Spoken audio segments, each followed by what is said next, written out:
श्री गणेशाय नमः। श्री सीतारामाभ्यां नमः। श्री हनुमते नमः। श्री उमापते नमः। श्री गुरुवे नमः। सब संतन की जय जय। जय जय सीताराम। राधे श्याम।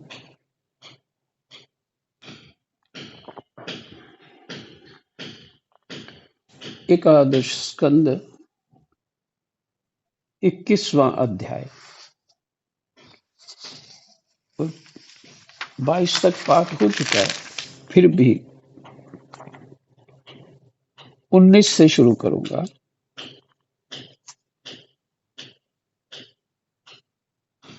कृष्णाय वासुदेवाय हरे परमात्मने प्रणतः क्लेशनाशाय गोविंदाय नमो नमः।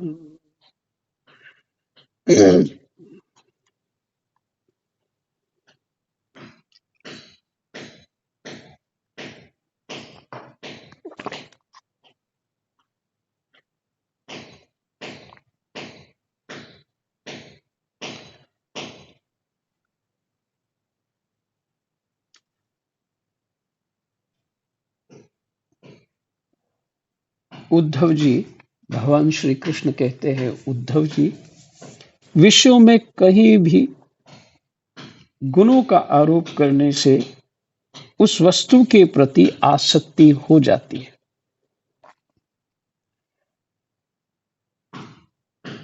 कोई वस्तु मूल्यवान ना हो,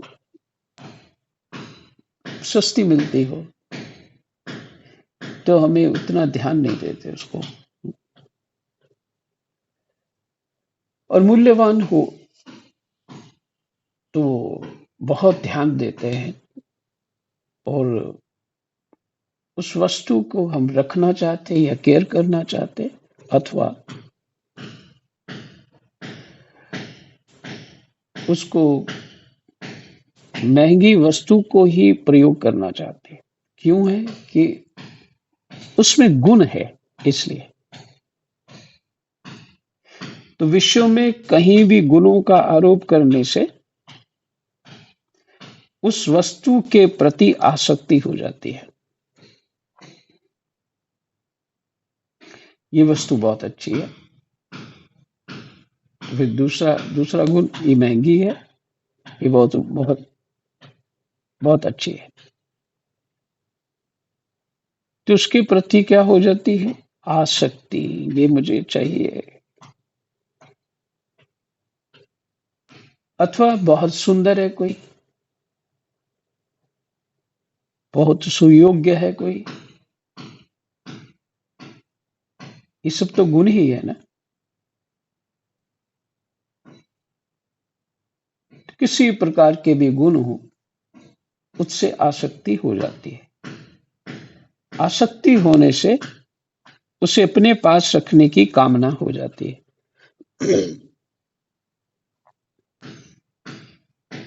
और इस कामना की पूर्ति में किसी प्रकार की बाधा पड़ने पर लोगों में परस्पर कलह होने लगता है।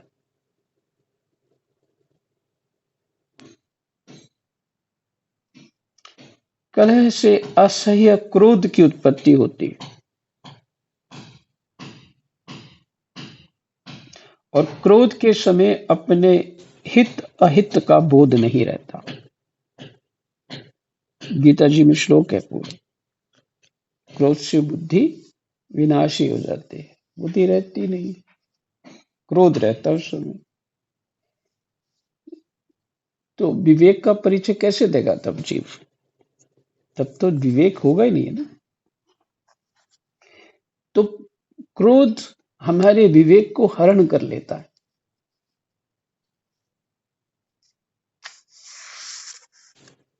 अहित और हित का बोध नहीं रहता, अज्ञान छा जाता है। चाहे वो हम न्याय और अन्याय का ही युद्ध कर रहे हों,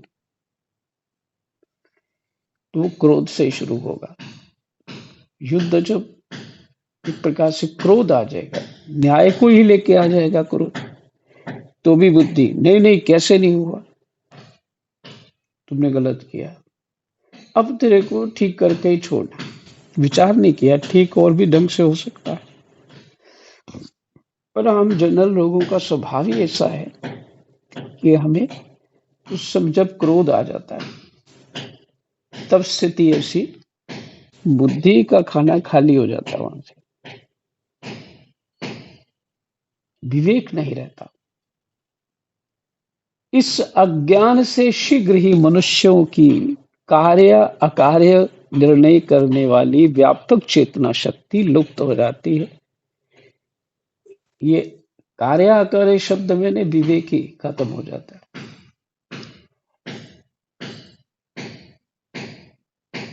तो जब वही इसको लंबा है वाक्य, तो ये मनुष्य की कार्य अकार्य निर्णय करने वाली व्यापक चेतना शक्ति लुप्त हो जाती है। तो हमने कह दिया कि विवेक ही खत्म हो जाते हैं, तो बात खत्म।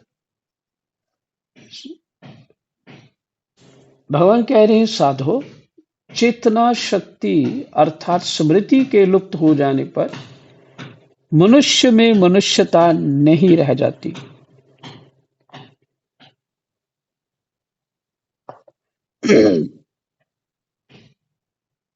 पशुता आ जाती है।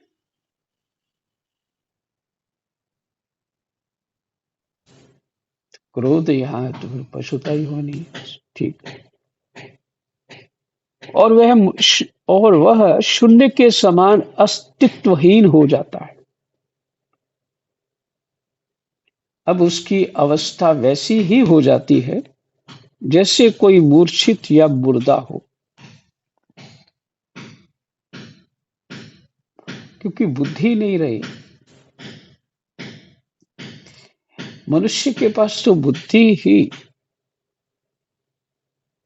सबसे बड़ा बल है। बुद्धि ही हमारा तीसरा नेत्र है।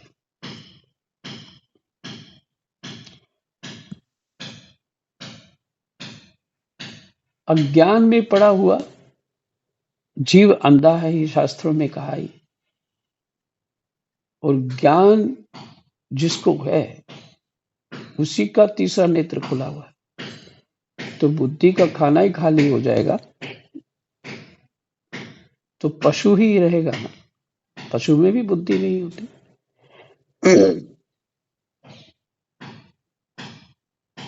एक सीमा तक बुद्धि होती है। कीड़े मकोड़ों में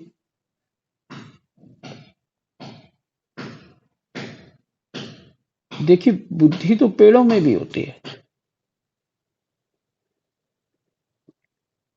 जो फीलिंग होती है पेड़ों को, वो बुद्धि होने के कारण है। पर उनकी बुद्धि बस फीलिंग तक ही बुद्धि उसकी जागृत की होती है। फिर कीड़ों में उतना ही खाना और बचना। पशुओं में भी ऐसे थोड़ा बहुत आगे थोड़ा थोड़ा बुद्धि बढ़ा देते। मनुष्यों में बुद्धि होती है साधारण लेवल की, और उसको जागृत करना पड़ता है। सत्वगुण सत्संग के माध्यम से उसको जागृत करना पड़ता है। और जब उपासना से हमारी चेतना शुद्ध होती है, हमारा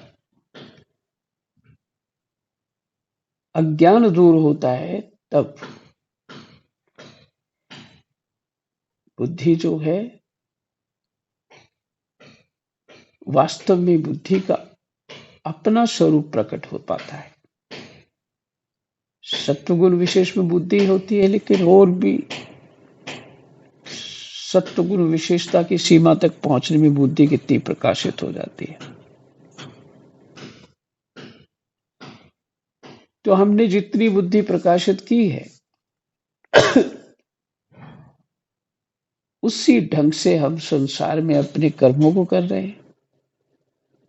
सुख दुख प्राप्त कर रहे हैं और व्यवहार कर रहे हैं, साधना साधना का अनुभव भी उतना ही कर पा रहे हैं, उतना ही समझ पा रहे हैं, उससे ज्यादा नहीं समझ पा रहे।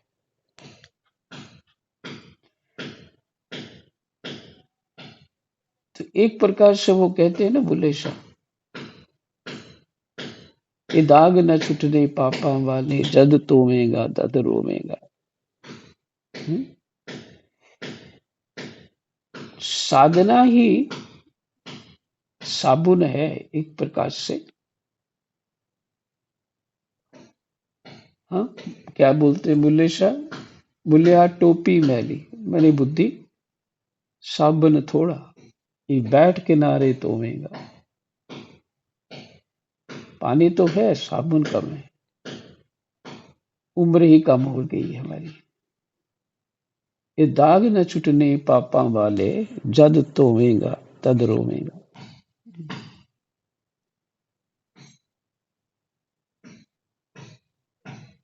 विचार ये है कि अपनी बुद्धि को संस्कार युक्त करना है।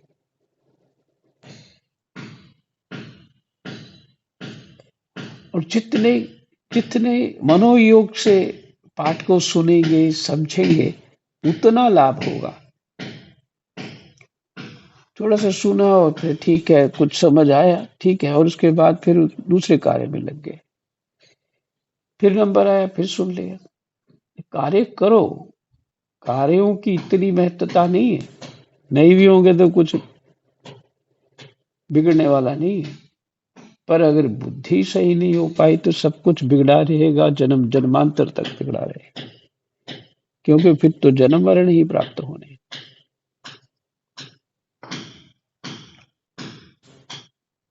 ज्ञान ही सुख दे सकता है। संसार में भोग भी चाहिए तो ज्ञान से होता है।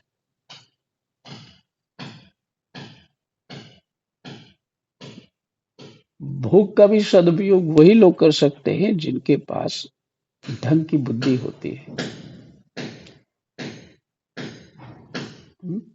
लेकिन जो बुद्धिहीन हो, जो बुद्धि बेढंगी है, तो ना वो नींद का भी नहीं सुख ढंग से ले पाएगा, खाने का सुख भी ढंग से नहीं ले पाएगा, किसी वस्तु का सुख ढंग से नहीं ले पाएगा।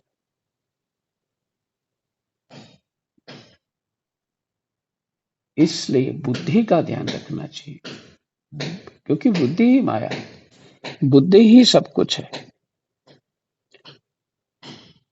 ज्ञान भी बुद्धि के द्वारा ही होता है ना, तो बुद्धि को शुद्ध करना है, यही ज्ञान है।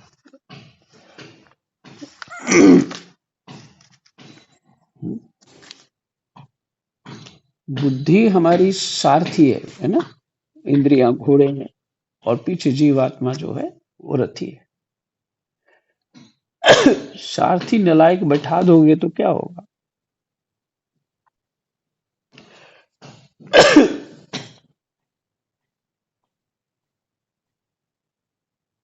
तो कह रहे हैं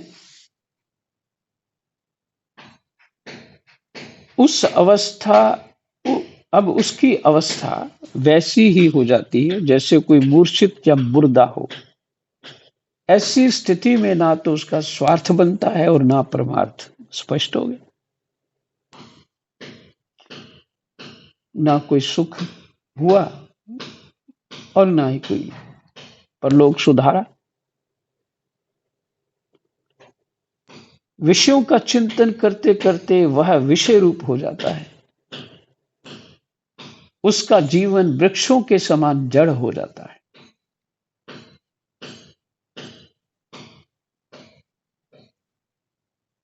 खाओ कमाओ, खाओ कमाओ, खाओ कमाओ, बस।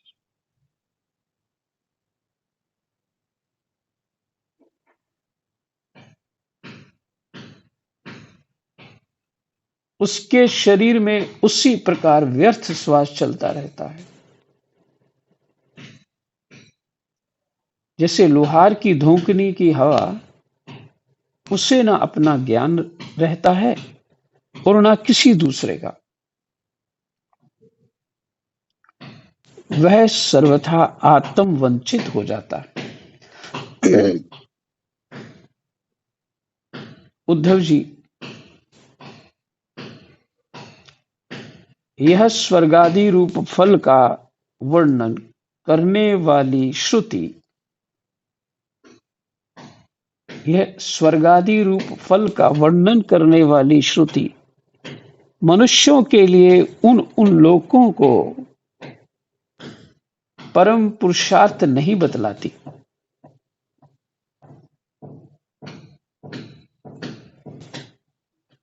इसका भाव है,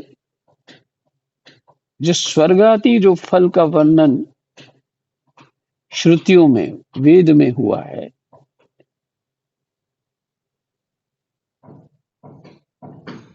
ये स्वर्गादि का फल तो बता रही है, पर परम पुरुषार्थ नहीं बतला रही। हमारा परम पुरुषार्थ क्या है? पीछे आपने सुना, भक्ति ही परम लाभ है। भक्ति मेरे प्रेम, और उसी से, भक्ति से तुम अपने को भी जान जाते हो, परमात्मा को भी जान जाते हो। और भक्ति ही ज्ञान वैराग्य देने वाली है।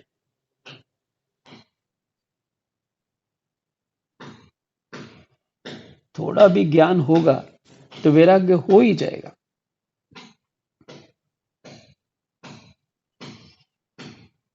विवेक जागृत होते ही, वैराग्य का अर्थ नहीं है कि वैराग्य वेश धारण करना है, ये नहीं।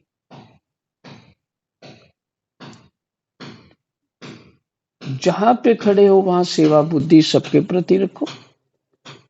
अपने सुख की कोई कामना नहीं होनी चाहिए। अपने जीवन के लिए कुछ भी नहीं सोचना चाहिए। यह है वैराग्य। जो परमात्मा करेंगे अच्छा करेंगे, कोई ख्याल रखे ना रखे क्या फर्क पड़ता है।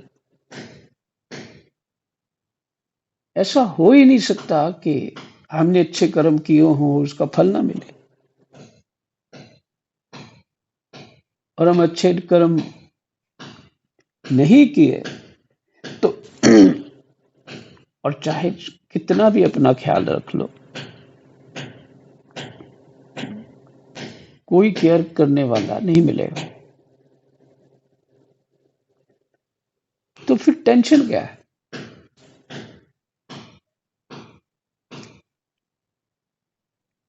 अपना प्रारब्ध ही सुख दुख देता।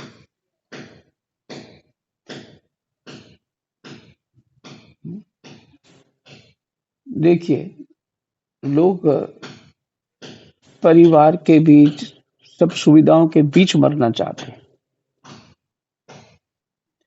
शास्त्र कहता है, जिसका विवेक जागृत हो गया, घर में तो मरे ही ना।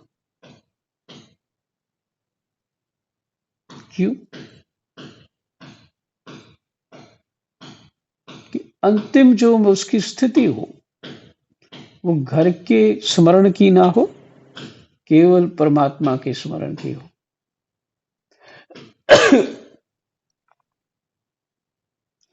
जब साधु लोग या संयमी लोग, गृहस्थी लोग हो या विरक्त लोग हो, कुछ प्राप्त नहीं होता तो परमात्मा को याद करते हैं। कुछ आवश्यकता है, दिनचर्या का निर्वाह करने के लिए भी, चाहे वो भोजन पानी कुछ चाहिए हो अथवा वस्त्र इत्यादि चाहिए हो, तो भगवान को स्मरण करते हैं, क्योंकि उपाय और कोई नहीं है। ये स्मरण जो है, बस यही चाहिए। उस समय वही याद आना चाहिए। तो जब एकांत में शरीर छोड़ते हो तो भगवान को ही याद करोगे, किसी और को याद करोगे? तो घर में तो होगे, अगर घर में ही तो किसको याद करेंगे? उस समय तो उन्हीं लोगों को याद करोगे जो आपके आसपास आपको सहयोग करने वाले। इस बात को समझना चाहिए गंभीरतापूर्वक। साधना जिसको समझ आ जाती है वो जीने का प्रयास नहीं करता, वो मरने का उपाय सोचता है। माने वो अंतमति सा गति उसके लिए सावधान हो जाता है। वो चित्त को इधर उधर नहीं करना चाहता और चिंताओं में नहीं पड़ना चाहता। ये नहीं सोचना चाहता कि मैं इसका क्या होगा, उसका क्या होगा। वो प्रारब्ध है उसका, जो होगा सो होगा। यहाँ पे तो कोई अपनी इच्छा से जन्म नहीं ले सकता। प्रारब्ध ही जन्म, उसके कर्म ही प्रारब्ध रूप में होकर के जन्म देते हैं। जहां से उसको लेना देना होता है वो वही जन्म हो लेता है। इसलिए शास्त्र में कहा है कि तुम एकांत में मरो, परमात्मा के भरोसे।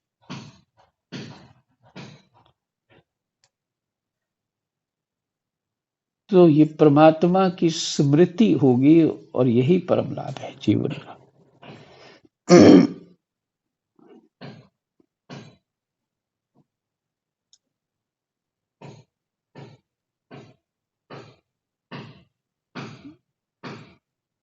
तो ये जो श्रुति है, बताते हैं वेद में 80,000 श्लोक तो कर्म कांड के ऊपर है, जिनके कर्मों में विधि निषेध इत्यादि फलश्रुतियां ही हैं। वो इससे ये होता है, इससे ये होता है। और फिर ज्ञान के हैं और बहुत थोड़े जो हैं भक्ति के हैं।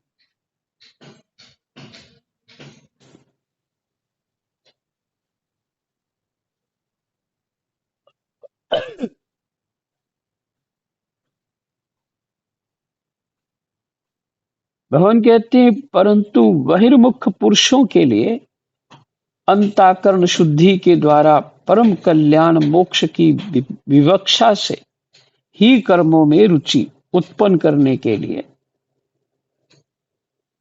वैसा वर्णन करती है। अब गांव में चले जाओ तो वहां पे कोई तो ऐसा कोई भक्ति ज्ञान पुण्य कर्म की बात नहीं होती। जो लोग जानते हैं माता पिता से या इधर उधर से जो समझा होता है उसके अनुसार वो अपना धर्म कर्म करते रहते हैं। पीढ़ी दर पीढ़ी चला आ रहा है, एक दूसरे को जो पता है। तो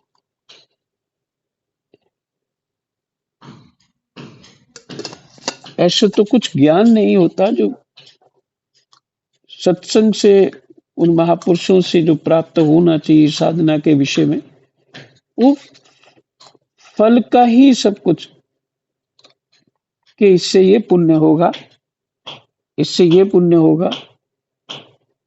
एकादशी का बड़ा महात्म है।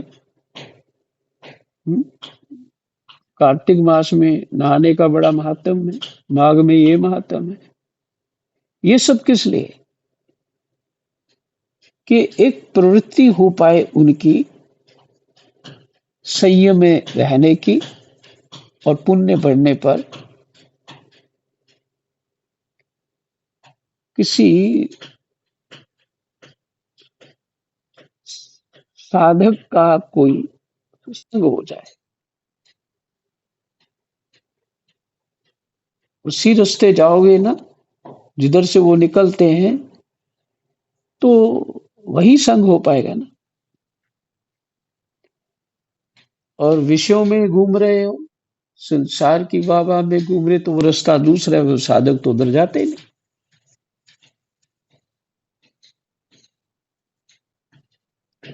तो ऐसे साधक कोई ना कोई वहां मिलेगा और कुछ ना कुछ कहीं से कुछ प्राप्त होगा, भगवत करुणा होगी। कभी कोई देख के आपको कुछ परमात्मा के विषय में बताएगा। तो इसलिए पहले पुण्यों की ओर उसको अभ्यास कराने के लिए, ये पुण्य मिलेगा वो मिलेगा। तो पुण्य तो मिलता ही है कि पुण्य नहीं मिलता, ऐसा नहीं है, पुण्य मिलता ही है। परंतु जो परमार्थ की बात है, धीरे धीरे कहीं कांड में वो भी पढ़ने लग जाएगी। परमार्थ क्या है? सरल बात जो ये है, अपने स्वरूप को जानना और इस जगत में जितनी स्वरूप है परमात्मा के, जब अपने को जाना तो वही तो वो है, और फिर परमात्मा क्या है ये समझ आ जाएगा।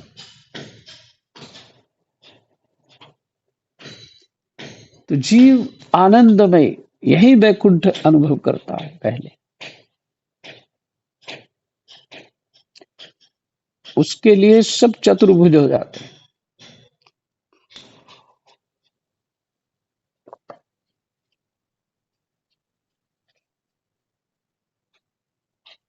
तो इसलिए भगवान कह रहे हैं, परंतु बहिर्मुख पुरुषों के लिए अंतःकरण शुद्धि के द्वारा परम कल्याण में मोक्ष की विवक्षा से ही, मैंने विवक्षा कारण से ही कर्मों में रुचि उत्पन्न करने के लिए वैसा वर्णन करती है।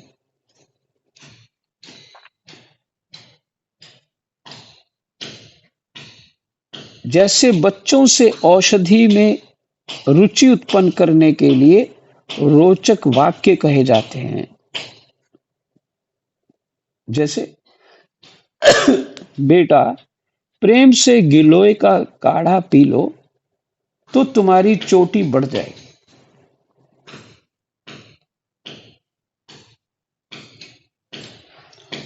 तो अब तो चोटियां ही किसी की नहीं है, पिता की नहीं है तो दादा की नहीं तो बाकी नहीं। ऐसा तो अब इस तरह का नहीं बोलते, अब ये कहते हैं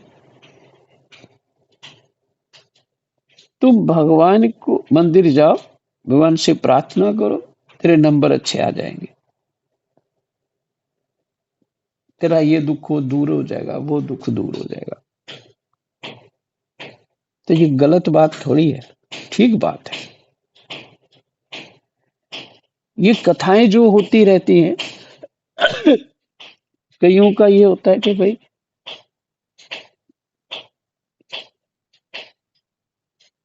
अच्छा, ये घटना मेरे साथ ही हो गई कि महाराज जी आप तो जैसे बताते हैं ऐसे, वो कथावाचक नहीं बता रहे ऐसे। तो मैं विचार किया, हाँ तो नहीं बता रहे, तो क्यों नहीं बता रहे? भाई ऐसा तो सभी सुनना नहीं चाहते हैं। किसी के जीवन में अजीब तरह के दुख हों और उनको मैं बोलूं कि तुम परमात्मा की साधना करो, क्योंकि मेरा जो जितना भी पाठ हम पढ़ रहे हैं वो इस तरह से चल रहा है कि हम भगवान की प्राप्ति के लिए ये पाठ पढ़ रहे हैं। उसमें हमें ज्ञान कैसे प्राप्त होगा, भक्ति कैसे प्राप्त होगी, वैराग्य कैसे प्राप्त होगा, जो भगवत प्राप्ति के लिए अनिवार्य है, माने इसके बिना नहीं हो पाएगा। उस मुख्य जो उद्देश्य है वो यही है और कुछ नहीं है। लेकिन जिनको ऐसा विवेक नहीं हुआ उनको मैं पुण्य की ही बात सुनाऊंगा, पर मेरे से होती नहीं ऐसी बातें, क्योंकि स्वभाव नहीं है। इसलिए तो वो जो पुण्य की बातें सुना रहे हैं वो ठीक ही है, जैसे वो भजन गा रहे हैं वो ठीक ही है, वो समाज को संभाल रहे हैं। गुण दोष हर क्रिया में होता है, वहां कुछ कमियां भी रह जाती हैं, कुछ अच्छा भी हो जाता है, कुछ बिगड़ भी जाता है। कईयों को बहुत पसंद आता है, बहुत सारे बोलते हैं कि वहाँ बड़ा भजन वजन हो के नाचते हैं लोग, ये ठीक नहीं है, ऐसा वैसा नहीं है।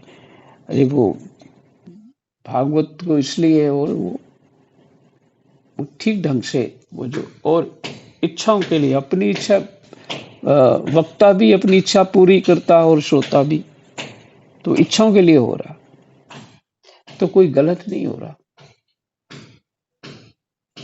क्योंकि श्रोताओं की क्षमता ही उतनी है, क्षमता ही उतनी है, उनको पचेगा ही नहीं कोई इसी बात। और किसी के भगवान की भक्ति की थोड़ी बहुत बात समझ आती भी है, तो ऐसे विचित्र कांड कर देते हैं लोग। जैसे अभी आपने देखा होगा, ये रील्स जो देखते हैं यूट्यूब या कहीं भी, उसमें क्या लोग गोपाल जी को लेके बाजार में घूम रहे, कोई कहती है मैंने इनसे शादी कर ली है, कोई कुछ बोल रहा है, ऊट पटांग सभी, मानसिकता विकृत है। इस तरह से जो कर्म कांड होते हैं, मैं एक पुरानी बात सुना आपको। मैं वृंदावन से जम्मू जा रहा था, करनाल से आगे मुझे इच्छा हुई कि यह ढाबा है, यहाँ पे गर्म पानी मिल जाएगा, तो मैं अपनी पत्ती वत्ती डालूंगा, कुछ तो अपना कर लूंगा, अपनी चाय वाय बना लूंगा, पाउडर भी था मेरे पास। वहां पे देखा मैंने, बोलने गया, अकेला ही था, अंदर एक लेडी थी, उसने, जहां लोग खाना खाते हैं उसी टेबल के ऊपर बड़े से गोपाल जी रखे हुए हैं, और जब उसने कुछ बात नहीं बनी तो कॉफी दी उसने, तो कॉफी में इतनी खराब कॉफी थी वो, और मुझे वो बार बार कह रही है कि हम वृंदावन जाते हैं, हमारे यहाँ बड़ी साफ सुथरी चीज है, बहुत अच्छी क्वालिटी है, और जहाँ लोग खाना खाते हैं उसी टेबल पे उसने साथ में गोपाल जी को रखा। तो ऐसी विचित्र जो स्थितियां हैं, मानसिकताएं है ना, वो उत्पन्न हो जाती है बुद्धि के वही अपने मनोमुख ही चलने से। इसलिए गुरु का आश्रय लेना होता है, एक संयम में चले। शास्त्र भी हमको संयम में चलाता है और विवेक प्रदान करता है। तो ऐसे ऐसे जो अजीब अजीब मंदिरों में भी इस तरह से कुछ नए नए नियम लागू कर देते, आप सब जानते हैं, चर्चा अधिक हो रही है इस विषय पर। हाँ, तो लोगों की मनोकामनाएं पूरी हो, उद्देश्य ये नहीं है। अच्छा, श्रुतियां तो भगवान की वाणी है, तो भगवान ही तो सही रास्ते में लगा रहे हैं ना, कि तुम ये पुण्य करोगे, ये करोगे, जो भी करो उसको। हाँ, कल युग में कहा कि जो कुछ भी चाहिए, तुम नाम जप करो, सत्संग सुनो, शास्त्र अध्ययन करो, संयम नियम का पालन करो, और भगवान से ही मांगो तो मिलेगा। तो इससे क्या होगा, भगवान से ही मांगने से भगवान में ही रुचि बढ़ेगी। जिससे महापुरुष कुछ ना कुछ युक्तियां लोगों को सुनाते रहते हैं और करते भी रहते हैं। उनका लक्ष्य होता है ये जीव किसी न किसी तरीके से परमात्मा को भजने लग जाए, और फिर भगवान और उसको अपनी भी समझ आएगी, तो उसका जीवन सदा सदा के लिए सुखी हो जाएगा। इसमें संदेह नहीं कि संसार के विषय भोगों में, प्राणों में और सगे संबंधियों में सभी मनुष्य जन्म से ही आसक्त हैं, और उन वस्तुओं की आसक्ति उनकी आत्मोन्नति में बाधक एवं अनर्थ का कारण है।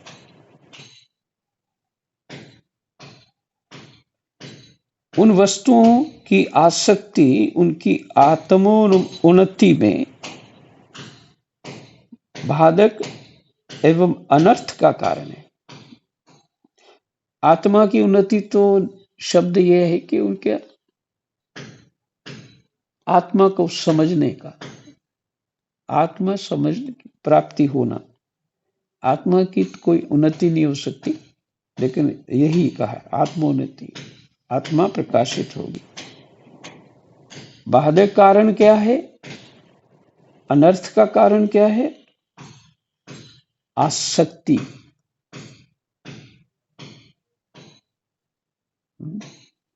एक समस्या किसको दूं जो मेरे पास है? योग्य कौन है? दूसरी समस्या यह है कितना कुछ बनाया अपने में और अपनों में। ये जो माया है ना, अपना मोह है, उसको छोड़ना है, तभी हमारी बुद्धि शुद्ध हो पाएगी। वे अपने परम पुरुषार्थ को नहीं जानते, इसलिए स्वर्ग आदि को जो वर्णन मिलता है जो शास्त्रों में, वह ज्यों का त्यों सत्य है, ऐसा विश्वास करके देवादि योनियों में भटकते रहते हैं। योनियां हैं देवताओं की भी, फिर उस योनि में भटकना ही हुआ, क्योंकि विषयों से ही तो आसक्ति हो रही है। और फिर वृक्ष आदि योनियों के घोर अंधकार में पड़ते हैं। ऐसी अवस्था में कोई भी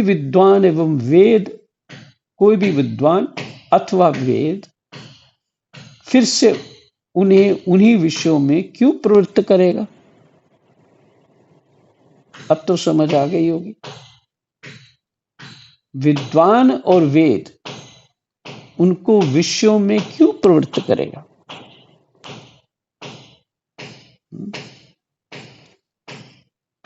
बहुतों से ये चर्चा मेरी पहले हो चुकी है। जिसको ज्ञान हो गया तो मैं वो कहे बड़े फलाने महाराज जी ने, उनकी कृपा से हमें ये सब संसार का सुख मिल रहा है, बड़ी मौज हो गई, बड़े पैसे हो गए, बड़ा धन हो, वो प्रॉपर्टी होगी। ये संभव है? नहीं। अगर वो महाराज जी को जानते हैं, नहीं, वो तो विवेक ही देंगे, परमात्मा की ओर ही मोड़ेंगे।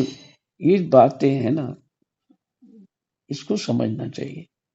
चलो, इसी को शाम को इसी श्लोक को लास्ट वाले को पाठ करेंगे। यही विश्राम। कृष्णाय वासुदेवाय हरये परमात्मने प्रणतः क्लेशनाशाय गोविन्दाय नमो नमः। जय जय सीताराम। राधे।